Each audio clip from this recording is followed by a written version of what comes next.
ચલો વિદ્યાર્થી મિત્રો, હવે આપણે ગંગોત્રીની યાત્રા પર જઈએ. ગંગોત્રીની યાત્રામાં સ્કૂલના અમુક વિદ્યાર્થીઓ પિકનિક પર જાય છે. એમનો આ પ્રવાસ છે, એમાં સાથે થોડી વસ્તુઓ લેવાની છે. એ શરૂ કરીએ એ પહેલાં હું જણાવી દઉં, ગંગોત્રીની જગ્યાનું નામ તો તમે સાંભળ્યું જ હશે. હિમાચલમાં આ જે જગ્યા છે એ ખૂબ ઠંડી છે અને ગંગોત્રીની જે યાત્રા છે એ બહુ કઠિન છે. અહીં ગંગા નદી જે છે એનો ઉદ્ભવ થાય છે, એટલે કે ત્યાંથી ગંગા નદી શરૂ થઈને આગળ વધે છે. તો આ છે ગંગોત્રીની યાત્રા. હવે કોઈ એક સ્કૂલના 12મા ધોરણના બધા વિદ્યાર્થીઓ છે એ લોકો આ પ્રવાસ પર જાય છે અને એમને જે 6 દિવસ રોકાવાનું છે એ માટે અમુક વસ્તુઓ લઈ જવાની છે. હવે આપણને 1 દિવસ માટેની જરૂરિયાત જણાવેલી છે, એ પરથી આપણે શોધીશું કે 6 દિવસ માટે એમને કેટલો ખોરાક સાથે લઈ જવો પડે. સૌથી પહેલાં આપણે જોઈએ કે ચોખા અને લોટ, તો એ 6 દિવસ માટે આપણે જોઈશું. 1 દિવસમાં 100 તો 6 દિવસમાં 600, આવી રીતે આપણે એનો ગુણાકાર કરીશું અને બંને થઈ અને 1200 ગ્રામ આવશે. જો 1 દિવસમાં એક વિદ્યાર્થી દીઠ 100 ગ્રામ ચોખા અને 100 ગ્રામ લોટ જોઈએ તો બંને થઈ અને 6 દિવસ માટે 1200 ગ્રામ જોઈએ. ત્યારબાદ આપણે જોઈએ કઠોળ.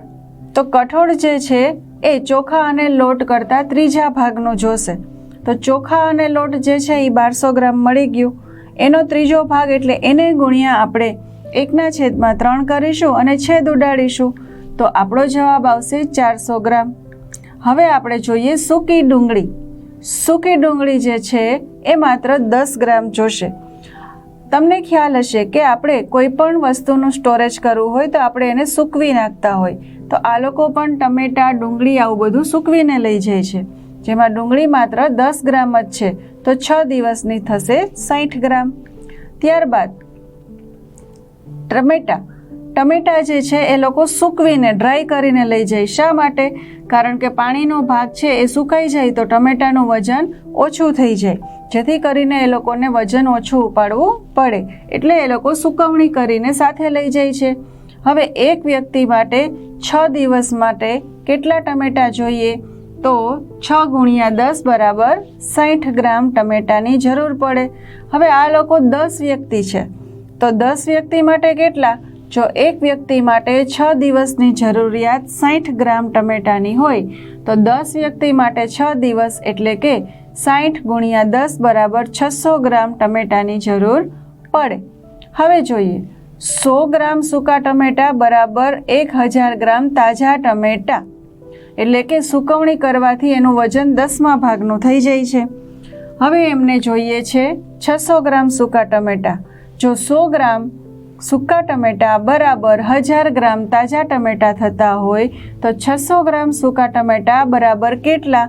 ચોકડી ગુણાકાર કરશો એટલે જવાબ મળશે 1000 × 6 બરાબર 6000 ગ્રામ તાજા ટમેટાં. 6000 ગ્રામને આપણે 6 કિલો પણ કહી શકીએ. તો 6 કિલો તાજા ટમેટાં જોઈએ, જેને સૂકવીને એ લોકો સાથે લઈ જાય તો બધાને પૂરતો ખોરાક મળી રહે. હવે આપણે જોઈએ કે દરેક વિદ્યાર્થીની બેગમાં ખોરાકનું કુલ વજન કેટલું હશે. કુલ 10 વિદ્યાર્થી છે, એટલે ટોટલ જે જરૂરિયાત છે એના આપણે 10 સરખા ભાગ પાડીએ. તો ચલો આપણે બધી વસ્તુ જોઈએ અને 6 દિવસ માટે કેટલું વજન હશે એ પણ જોતા જઈએ. તો ચોખા અને લોટ 1200 ગ્રામ, કઠોળ 400 ગ્રામ, તેલ જે છે એ 300 ગ્રામ, ખાંડ પણ 300 ગ્રામ, દૂધનો પાવડર 240 ગ્રામ, ચા 60 ગ્રામ, દલિયા છે એ 240 ગ્રામ, મીઠું જે છે એ 30 ગ્રામ, સૂકી ડુંગળી 60 ગ્રામ અને સૂકા ટમેટાં 60 ગ્રામ. આ આપણે કેવી રીતે મેળવ્યું? તો દરેક વિદ્યાર્થી દીઠ એટલે એક વિદ્યાર્થીની જે 1 દિવસની જરૂરિયાત હતી એને આપણે ગુણ્યા 6 કરીને જોયું અને આ જવાબ મેળવ્યા. તો વિદ્યાર્થી મિત્રો, પ્રવાસમાં જતી વખતે તમારે પણ જો આવું કોઈ માપન કરવાનું હોય કે મારે કેટલી વસ્તુ જોશે તો તમે આ ગુણાકારની મદદથી તમે સરસ રીતે આ આયોજન કરી શકો. આવી જ રીતે તમે તમારા મમ્મીને ઘરમાં શાકભાજીની જરૂરિયાત વિશે પૂછો કે એક દિવસમાં કયું શાક કેટલું જોઈએ અને ત્યારબાદ અઠવાડિયાનું એટલે કે 7 દિવસ માટે ગુણ્યા 7 કરીને જુઓ કે આખા અઠવાડિયામાં આ જરૂરિયાત કેટલી થાય. આ જાતે તમે દાખલો કરશો એટલે તમને આઈડિયા આવી જશે કે આપણે જે માપ લઈએ છીએ કે અંદાજ મેળવીએ છીએ એ કઈ રીતે મેળવી શકાય અને ગુણાકાર દ્વારા કેટલી સરળતાથી આ જવાબ મેળવી શકાય.